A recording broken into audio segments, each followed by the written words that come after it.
Good evening. It's a pleasure to be with you today at the Settle for this new edition of the Rendezvous littéraires Rue Cambon. For the past 3 years, we've been looking at close bounds between literature and women's emancipation, inviting writers and friends of the house to discuss their work and literary inspirations. Tonight, I'm thrilled to welcome writer Rachel Cusk. Rachel, I first encountered your work through your memoir, A Life's Work, published more than 20 years ago, but still so relevant today. This book was a revelation to me. I had never read anything so authentic and wise about motherhood. I might as well tell you, I've been wanting to have this conversation with you for a very long time, so thank you for accepting our invitation. I'm also very pleased to welcome a dear friend of mine and an amazing woman, Naomi Campbell. Naomi, I know how precious all these subjects are to you. Needless to say, you have been a spokeswoman and an active advocate for these causes, supporting numerous charities working with women and children. We have had many conversations about motherhood and women's empowerment, and I cannot wait to continue this discussion with everyone here tonight. So thank you for all joining us. Finally, I want to introduce writer and journalist Erica Wagner, who will be moderating our conversation, and the floor is now yours. Thank you so much, Charlotte. I'm really delighted to be here in Paris to host this wonderful event with Chanel. Rachel, our guest of honor, has made her name as a keen observer of the life and society, women's lives, all our lives. Her first novel, Saving Agnes, was published when she was just 26 and won the prestigious Whitbread First Novel Award. It is a novel about a young woman carving her path and discovering herself. And as Rachel's fiction developed, she showed us, in novels such as The Country Life, In the Fold, and Arlington Park, characters who express a fascinating existential dissatisfaction with their circumstances and seek change. Family life is never enough, and her readers are asked to consider where fulfillment can ever truly lie. In her acclaimed Outline trilogy, encompassing the novels Outline, Transit, and Kudos, her narrator, Faye, lives a life which looks superficially like her author's. As a writer with children, attending literary events, living a semi-public life alongside her private one. But Faye is always a mirror for the thoughts of others. These novels act as openings through which we may consider the culture within which so many of us live.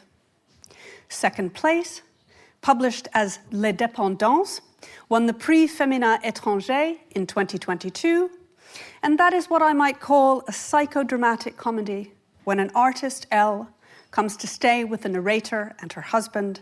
Things don't turn out as one might expect, but that is always the way with Rachel Cusk's work, ever incisive and surprising.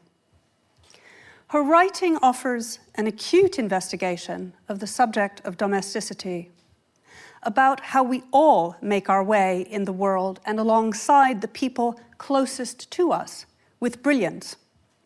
In her memoirs, A Life's Work, on becoming a mother, and Aftermath, on marriage and separation, her rigor and truthfulness created, it is not going too far to say, a new feminist language. In France, she has made her home in Paris in recent years, and we're so glad that she hasn't had far to travel to be with us today. In the coming months, she's going to publish a new novel, Parade, which we look forward to eagerly, and we may have a few words about that. So, to get us started, Rachel, I'm going to read back a little quote from your own work, from an essay I love called Making House, about what it means to create a livable domestic space and what we might require from it. Rachel writes, "To continue creating, a person perhaps has to maintain an essential discomfort in the world." We're all very comfortable here today, but this is an essential truth. Can you elaborate on the nature of this discomfort and how creation drives you? I think just in the baldest sense, it's being outside rather than inside, outside the house rather than inside the house, and separate rather than together. As an English phrase, being a joiner, which means, are you the kind of person who joins clubs and groups? And, essentially, any kind of artistic vocation means maintaining, I guess, a neutrality. That's probably the nicest way of putting it, which means not getting too comfortable with anybody or anything. Charlotte, you said a little bit about this, and it's a simple and complex question, but what's really at the heart of your love for Rachel's work? Well, I'll say actually that discomfort Rachel was just talking about, that feeling of being uncomfortable, of being inadequate, which has a great critical power within it. And it's not always easy to be uncomfortable, but at the same time, it's something that can help you maintain that awareness. And I think that when we read Rachel's novels, she kind of pushes us to inhabit that discomfort. And that's what I really liked. And then in her style of writing, there's something quite honest and raw, and at the same time very elegant and hypnotic as well. So I think that's what I really like about her work. But I would also say something quite specific, is that I'm always amazed how within the most banal situations of day-to-day life, how you can raise such important philosophical questions, which is always quite fascinating, because sometimes there's like a sentence, like a gem, and a reflection that's so deep and that just came out of the most simple situation of a very concrete day-to-day life. So that's something I very much appreciate, and that quest of authenticity that really is something I feel strongly about Rachel's work. Naomi, how did those ideas of comfort versus discomfort speak to you? Well, discomfort for me breaks into vulnerability of unknowing. And as a new mother of 2.5 years, there's an insecurity that comes with that. Am I doing the right thing? There is no right and wrong, I know. Do I feel guilty because I'm a single mother and I'm working? There's so many questions that comes along with it. I put the question to all of you. What's the difference between inside the home and outside the home? You know, the self, is it different for women than it is for men? How we balance those two selves, if there are those two selves? Well, I think the good old word compartmentalization is probably the only, maybe the best female strategy. And if you think back to the dawn of feminism and having it all, which was the phrase, this idea that you could actually be more than one person. And I think I say somewhere in our life's work that strangely, part of the experience of looking after very small children is this overwhelming sense of your own competence sometimes, incompetence also very often, but sometimes you think, I could run America just while she's sleeping. I could, bit of world financial policy, no problem. So I think that sometimes I felt in those years that this, if you could accept being divided and existing in compartments, that it was a prospect of a kind of different kind of power. I agree with the compartmentalization, and when I finished work, I'm finished work. When I walk through the door, I'm just a mum, and that's it. More than anything I've ever wanted to be was just mum. That's what I wanted the most, and now that's what I am, and that's what I'm just the mum to these 2 kids. And Naomi is someone else, a character that's a facet of me. That's, my job. I feel kind of more conflicted. It's like, yeah, when I'm at work or when I'm working, I'm still in the back of my mind always thinking of home and my kids, and then when I'm with them, I'm constantly thinking about work. So it's like a little bit of... So you want more compartmentalization? Yeah.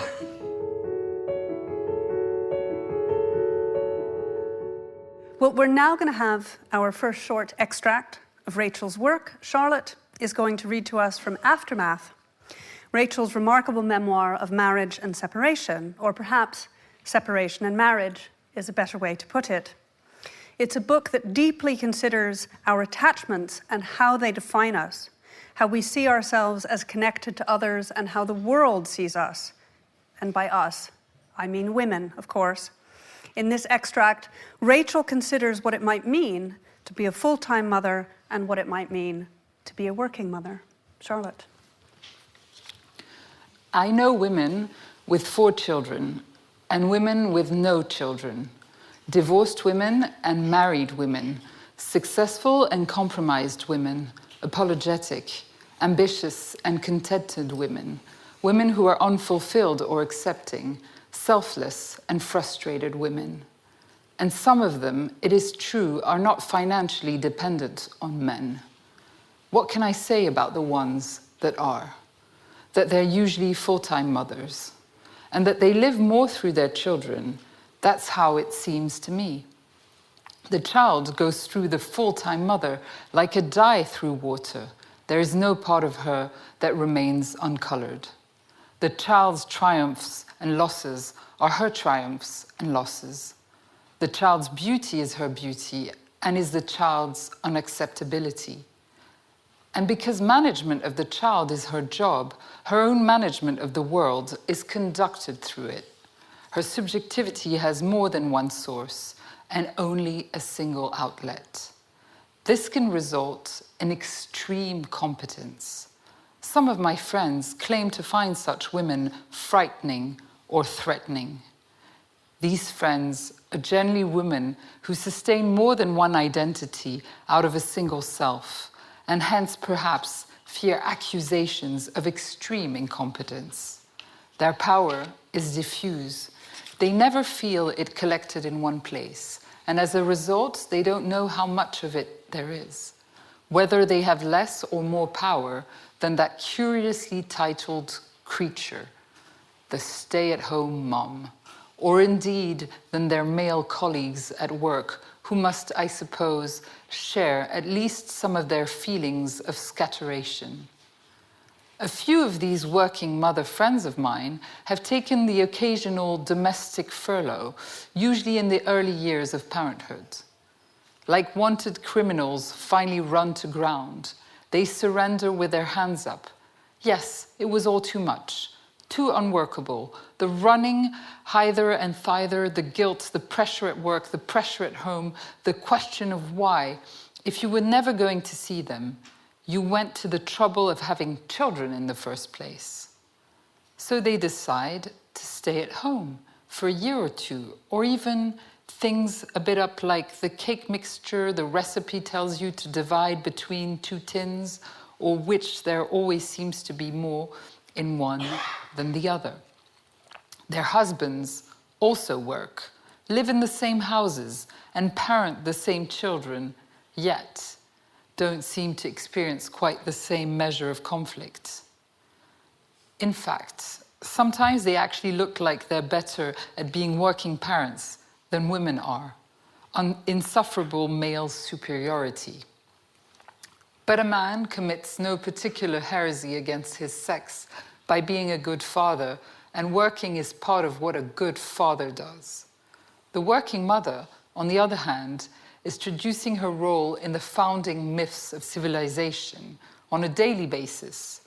No wonder she's a little harassed. She's trying to defy her own deep-seated relationship with gravity. I read somewhere that a space station is always slowly falling back to Earth, and that every few months or so, a rocket has to be sent to push it back out again.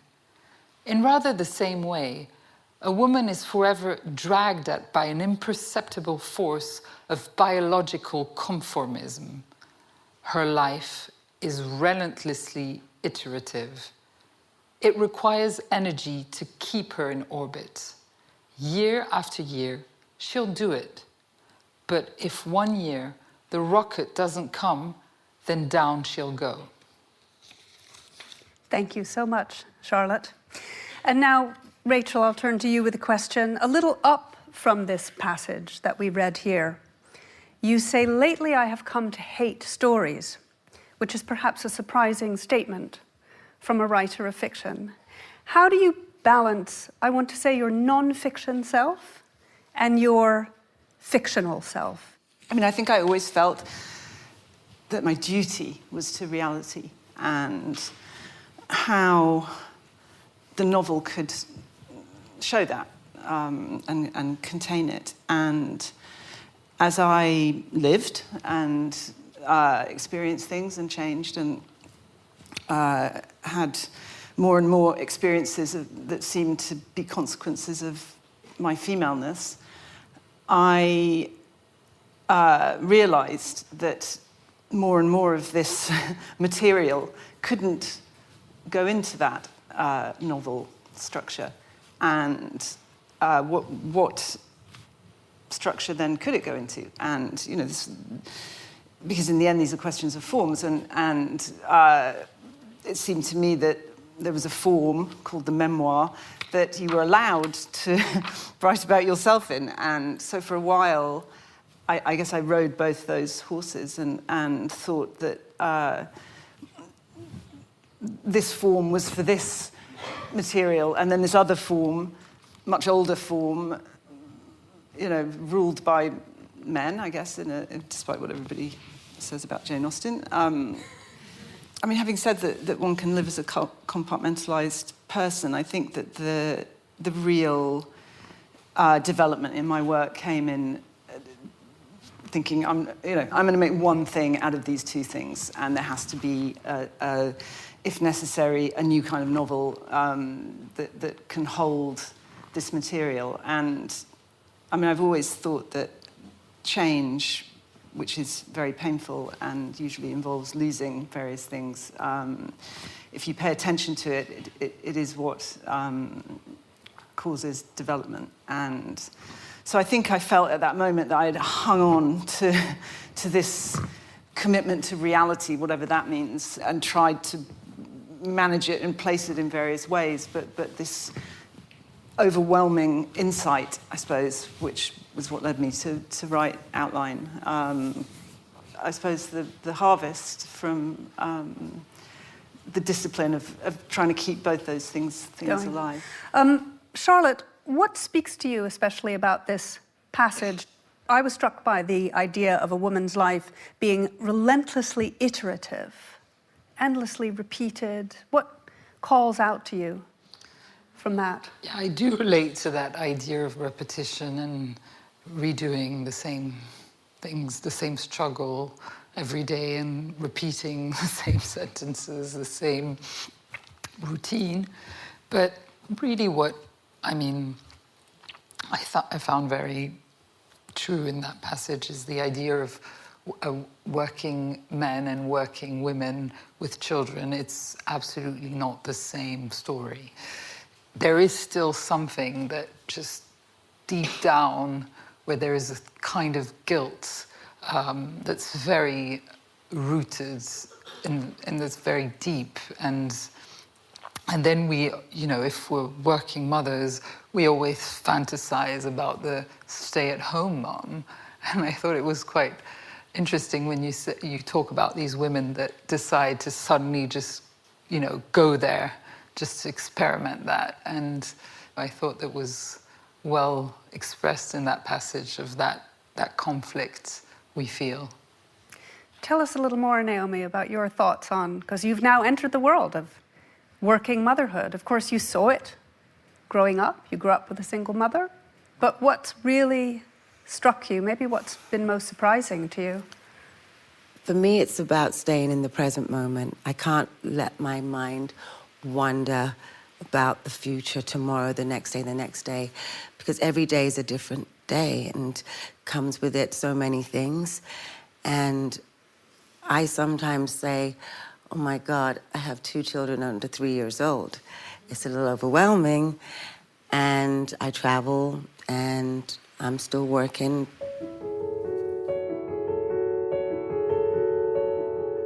Moving smoothly on, Naomi is going to read a brief extract of a life's work, Rachel's account of becoming and being a mother, which, as I said now, was published more than 20 years ago. So it is really fascinating to think about how things have or have not changed since the book was published, and whether they've changed for the better or not necessarily.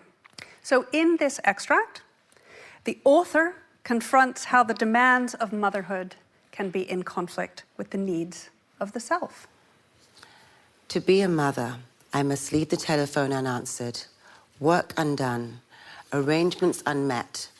To be myself, I must let the baby cry. I must forestall her hunger or leave her for evenings out. Must forget her in order to think about other things. To succeed in being one means to fail at being the other. The break between mother and self was less clean than I had imagined it in the taxi. And yet, it was a premonition, too. For later, even in my best moments, I never feel myself to have progressed beyond this division. I merely learned to legislate for 2 states and to secure the border between them. At first, I thought, I'm driven to work at the newer of the 2 skills. Which is motherhood? And it is with a shock that I see, like a plummeting stock market, the resulting plunge in my own significance. Consequently, I bury myself further in the small successes of nurture. After 3 or 4 weeks, I reach a distant point, a remote outpost at which my grasps of the baby's calorific intake, hours of sleep, motor development, and patterns of crying is professional, while the rest of my life resembles a deserted settlement, an abandoned building, which is rotten timber occasionally breaks and comes crashing to the floor, scattering mice. I'm invited to a party, and though I decide to go and bathe and dress at the appointed hour, I end up sitting in the kitchen and crying, while elsewhere it's frivolous, minutes tick by and then elapse.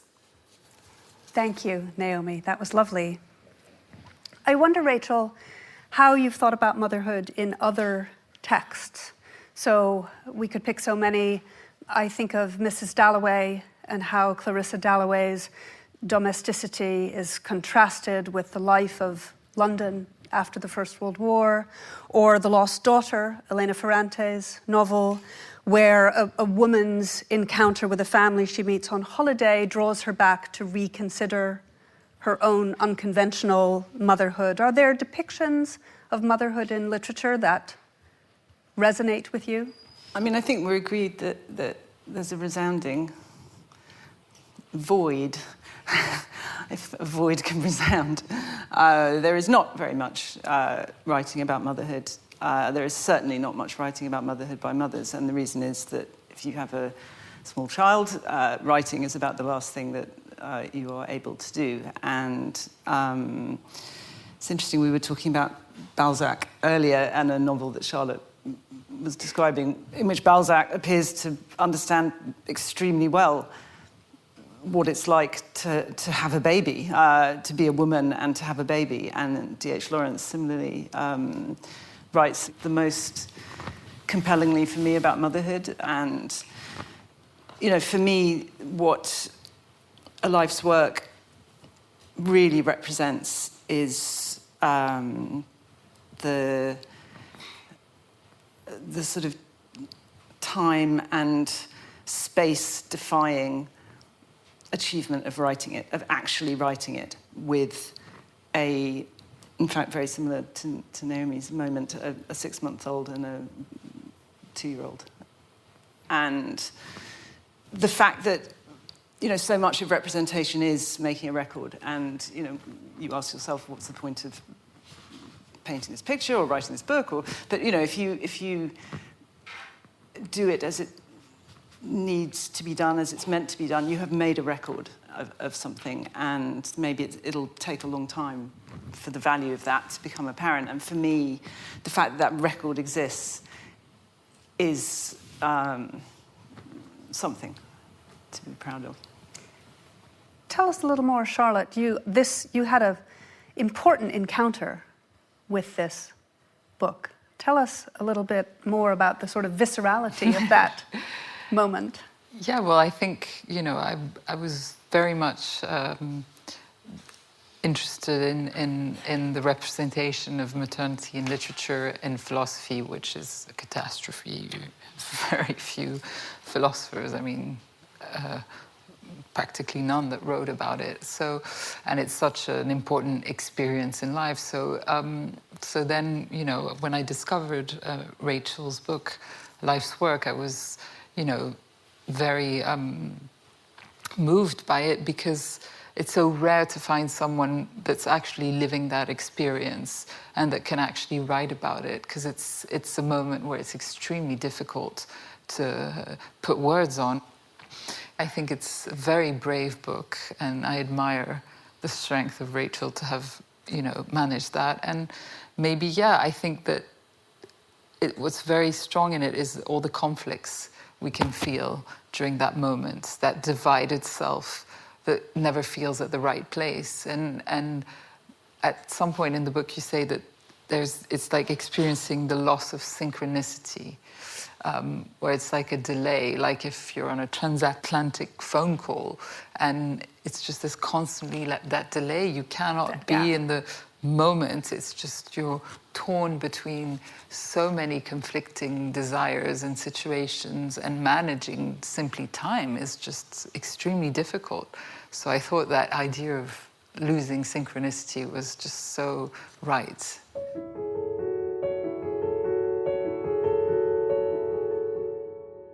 We're here, of course, with Chanel. So it's important to have a little discussion of fiction and style for our final extract. So Naomi is going to read from Second Place, in which the unnamed narrator is hunting for something to wear. Her thoughts are addressed to someone called Jeffers. L, referred to here, is the artist she has invited to stay in the artist's colony, let's call it that she has created, and Tony is the narrator's husband. I opened my cupboard of clothes and I felt a sudden qualm as the prospect of trying to find what I wanted. I was so sure that I wanted wasn't there. But as I already said, Jeffers, I had at some point given him upon the attempt to learn the language of clothes. And if someone had given me a uniform, I would have gladly have worn it every day. But instead, I devised a sort of uniform of my own, in that everything I possessed was more or less the same. But none of it answered to Elle's description, which was to wear something that fitted. And as I rummaged hopelessly in the cupboard, I remembered that before I came to the marsh, my clothes had been more fitted, and that perhaps the last day on which I had worn something fitted was the day I married Tony. Thinking this made me feel suddenly tearful, and I had the awful feeling of an unraveling deep inside me. Did Tony not appreciate me as a woman with a female form? Did I go around in shapeless clothes these days as a kind of renunciation of sexuality and beauty? Clawing in the very back of the cupboard with a sudden and instinctive certainty, I found myself putting out the very same dress I had got married in, which I had entirely forgotten was there. It was a beautiful, simple, close-fitting dress, and as I held it in my hands, I knew exactly it was right. While at the same time, I was beset by the waves of conflicting emotion.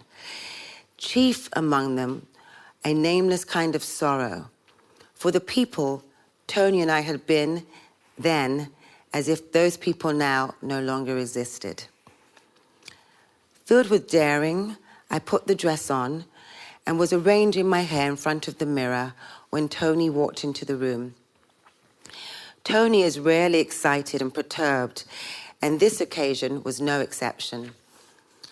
I had wondered whether he might be so moved by the sight of the dress that he wouldn't notice, hadn't I put it on for him. But he simply lifted his head a little and looked at me for a while, and then he stated, "You're wearing that dress." Thank you so much. How do the language of clothes and the language of fiction connect for you, Rachel? I think it's interesting that it's a wedding dress, but it's not a wedding dress. It's a dress that can be worn again. I mean, I think the same question can be asked of literature as of fashion, which is, what's it for? Is it necessary? I think the defense of clothing and fashion would be very similar. That its lack of necessity is, in fact, its chief beauty and its chief purpose, and for things to exist without being entirely necessary is a pretty good definition of art, I think. So as far as wedding dresses go, I don't know what I feel about them. They're very camp, is what I think.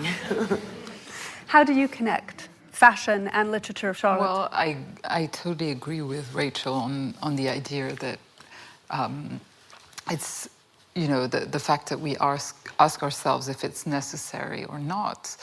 But, you can, of course, fashion is creation, literature is creation. It has the power to make you dream, to tell stories, to reinvent yourself, to travel places you'll probably never go, to project yourself into an identity that is something you will maybe never truly be, but this is something that we, of course, need in our lives, and although it's not necessary. So yeah, I think there's a lot of similarities and in the idea of shaping yourself as well.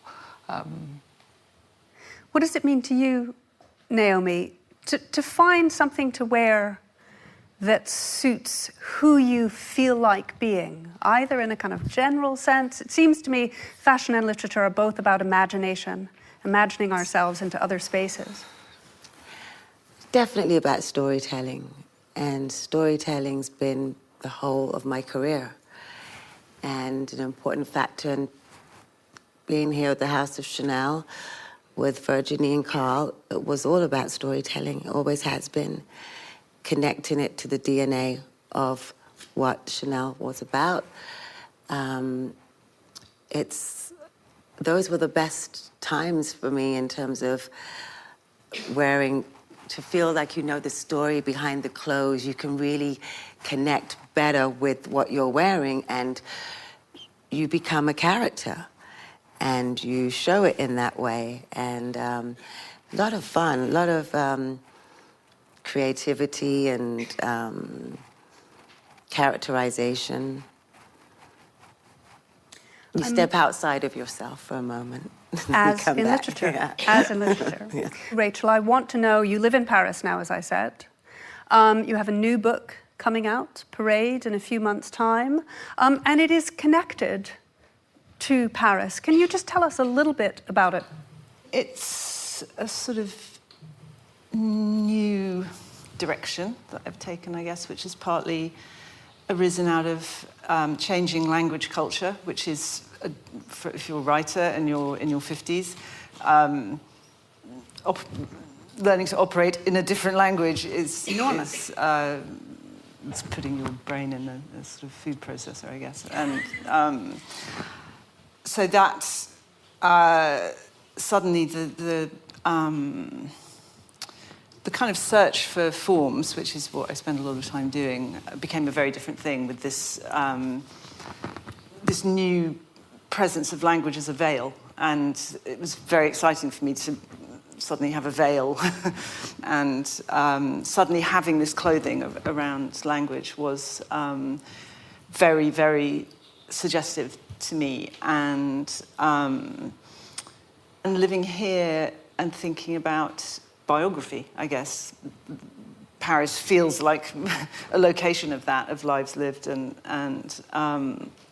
so, I mean, the book very, very generally uses the idea of the artist's biography as a form that one could express one's own life in. So it uses the lives of Louise Bourgeois, Eric Romer, Baselitz, as vehicles for sort of autobiography, mine or somebody's. If you want a little preview, there's an extract in The New Yorker. Is there a book that you feel particularly strongly about? I feel strongly about books, and I think that people find books in the most extraordinary ways and at the most extraordinary times, and that a book you read at 16 that changes your life when you read it at 36 means nothing to you and you can't understand. So I think I'm always giving people books and then being really annoyed because I can't find them on my own bookshelves. But I like to think that I've put a lot of them out into the world, and I think I probably have a good repertoire of books that I associate with particular periods of life, states of mind. And you were talking just now about Parade. You've written a lot about other forms of art, visual artists, filmmakers. How do you see that intersection between the written word and other forms? I think I've become increasingly obsessed with the image, and I think part of what Parade is an interest in lives that produce an image, or images, rather than lives that produce narrative. And I think because the links between narrative and living appear to be very clear and strong, there's a mystery between the life of the image maker and the image that is made that I think is very kind of potent. And it used to be the case that you were not allowed to think about artists' lives or talk about their lives, or it wasn't allowed to have anything to do with the idea of explaining a work of art in terms of the life of the artist. And, so I wish to complicate that picture and to interrogate a little bit these lives that somehow allowed the mystery of an image to be their fruit. I have, and I also have a massive jealousy of visual artists. My husband is an artist. I'm quite jealous of him. So there's that. And not just because he gets to be with me. It seems not dealing in the language economy seems an incredibly tantalising idea to me. I understand. Any questions? Are we going to have any questions? Raise your hand high, otherwise we're all going to have to go home. There's one. Oh, yes, there we go. Very good. Thank you. Thank you. Thank you very much. This is so inspiring, hearing you talk and read and ask all these interesting questions. I don't know if mine is going to be that interesting, but I'm interested in the question of comfort and discomfort that you mentioned. I'm an architect, and I often ask myself this question, how far do we go in the comfort zone that we create spaces where we suddenly feel so comfortable that we don't question anything anymore. I was lucky to work with Mr. Lagerfeld in these walls as well here, and I watched him draw and sometimes seek this sense of just finding the little balance between comfort and discomfort and the allure of a chair or a space. So coming back to your notion, Rachel, of comfort and discomfort, in a world so adverse out there, isn't this our greatest luxury, to be able to define that balance between comfort and discomfort? I mean, that's a beautiful idea, beautifully put. I think that there still have to be night watchmen who stay awake and it's quite uncomfortable being a night watchman. But that, I suppose, is how I see some people, possibly me, sometimes functioning in culture, not allowing things to go unscrutinized from a position of total clarity and objectivity. And the idea of the balance and is a good strategy for living, I would say. But I guess I think that it goes back to Charlotte's point right at the beginning about paying attention. Someone has to pay attention, and to really, really, really specifically get something right, set out the terms very, very specifically, and yeah, maybe so that other people can find balance. That's a nice idea. I'm just going to briefly take, that was a wonderful question. I'm going to turn it to Naomi and Charlotte because it brought in, Karl Lagerfeld were in his space, and you were talking before, Naomi, about how comfortable he made you feel. That's a sense I get from both of you. And again, maybe just a word from each of you about that sense of balance from him. Yeah, I guess that's quite true. That Karl had that capacity of creating at the same time comfort and discomfort as well, because he was extremely witty and very sharp. So you never knew exactly, which direction he would go. And so there was always something so sharp that keeps you very alert, and that awareness was constantly there. So if we use the word discomfort, I find that with Karl, it was more in the pushing and the creative sense. It pushed the boundary. We did something different that we had never done before. And today when I walked in here, I haven't been here since he was alive. And I just want to say, what Virginie's done to keep 7L alive is amazing. And to have this initiative to be here today, Charlotte, Rendezvous, a safe place to learn, listen, and share. It's a really great initiative. I'm really happy to be here today. And for me, he was just someone that was constantly learning. And he would know everything about music and he was up to date on everything. And I found it was always just best to be your authentic self with Karl. If he asked you a question, answer it in the most honest way. If you shied away and everything, he might not remember you. If you were yourself, he wanted you to be yourself. He wanted us to be on the catwalk. Virginie would say, be yourself. They would tell us to be ourselves. And and that was, to be ourselves, part of the storytelling. So those were great times. That's a beautiful note to end on. What a pleasure it has been. And so enormous thanks to you, Charlotte, Chanel ambassador and the driving force behind the Rendezvous littéraires, the whole wonderful Chanel team, and of course, Rachel Cusk and Naomi Campbell. Thank you so much.